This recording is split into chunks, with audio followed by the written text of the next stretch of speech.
Operation સિંદૂર બાદ સૌથી મોટા સમાચાર છે તે અત્યારે ન્યૂઝરૂમમાં સરકાર અને સંગઠનમાં અટવાયેલી પ્રક્રિયાઓ ફરી તેજ બની છે અને ગુજરાતમાં આગામી થોડા સમયમાં સરકારમાં ફેરફાર છે તે નક્કી માનવામાં આવે છે। બિલકુલ, તો સાથે સંગઠનમાં પણ ફેરફારોની પૂર્ણ શક્યતાઓ।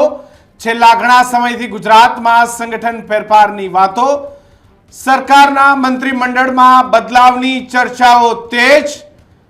વિધાનસભા સત્ર બાદ પ્રસ્તાવિત મંત્રીમંડળનું થવાનું હતું વિસ્તરણ। ભારત પાકિસ્તાન વચ્ચે ઘર્ષણ બાદ પ્રક્રિયા ફરી શરૂ થયાની ચર્ચાઓ। સરકારના મંત્રીમંડળમાં નાનું અથવા તો જમ્બો મંત્રીમંડળની ચર્ચા। હાલ મુખ્યમંત્રી સિવાય 8 કેબિનેટ મંત્રી અને 8 અન્ય મંત્રીઓ। સીએમ ભૂપેન્દ્ર પટેલની પ્રથમ ટર્મમાં 25 સભ્યોવાળું મંત્રીમંડળ। કાયદાની મર્યાદા અનુસાર 27 મંત્રીઓ રાખી શકાય છે। બંધારણના અનુચ્છેદ 164 મુજબ સભ્યોની 15%ની સંખ્યામાં મંત્રીમંડળ હોઈ શકે છે, એટલે 182 સભ્યોના 15% અનુસારે 27 મંત્રીઓ હોઈ શકે છે। પરંતુ કિશન, મહત્વનો સમાચાર, 2 મંત્રીઓ પુત્ર મોહમાં પોતાનું પદ ગુમાવી શકે છે। કોંગ્રેસમાંથી બીજેપીમાં આવી ધારાસભ્ય બનેલા નેતાઓને પણ પ્રતિનિધિત્વ મળી શકે છે। નવા મંત્રીમંડળમાં તમામ સમાજને યોગ્ય પ્રતિનિધિત્વ મળશે। ઓબીસી સમાજને સૌથી વધુ પ્રતિનિધિત્વ મળવાની પ્રબળ શક્યતાઓ છે તે આ મંત્રીમંડળમાં દેખાઈ રહી છે। ઠાકોર અને કોળી સમાજને સૌથી વધુ મંત્રીમંડળમાં પ્રતિનિધિત્વ અપાશે। વય અને વિવાદને ધ્યાનમાં રાખીને કેટલાક મંત્રીઓને કિશન ડ્રોપ કરવામાં આવશે।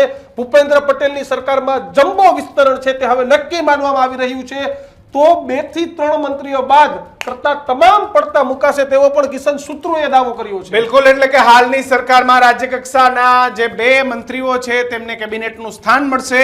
નવા મંત્રીમંડળમાં 8 જેટલા નવા ચહેરાઓને કેબિનેટનું સ્થાન મળશે।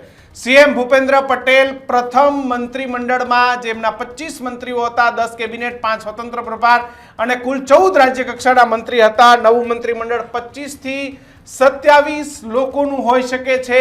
ઓપરેશન સિંદૂર બાદ સૌથી મોટા સમાચાર કે ભારતીય જનતા પાર્ટીમાં સરકાર અને સંગઠનની અંદર જે પ્રક્રિયાઓ અટવાયેલી હતી એ તેજ બનવાની છે।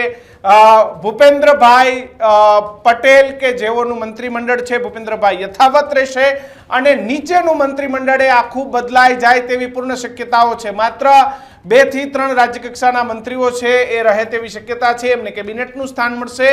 બાકીનું આખું મંત્રીમંડળ બદલાય તેવી પૂર્ણ શક્યતાઓ છે। સંગઠનના નવા પ્રદેશ પ્રમુખ અને સંગઠનનું પ્રદેશનું માળખું એ તૈયાર થયા બાદ ગમે તે ઘડીએ ભૂપેન્દ્રભાઈ પોતાનું નવું મંત્રીમંડળ બનાવી શકે છે।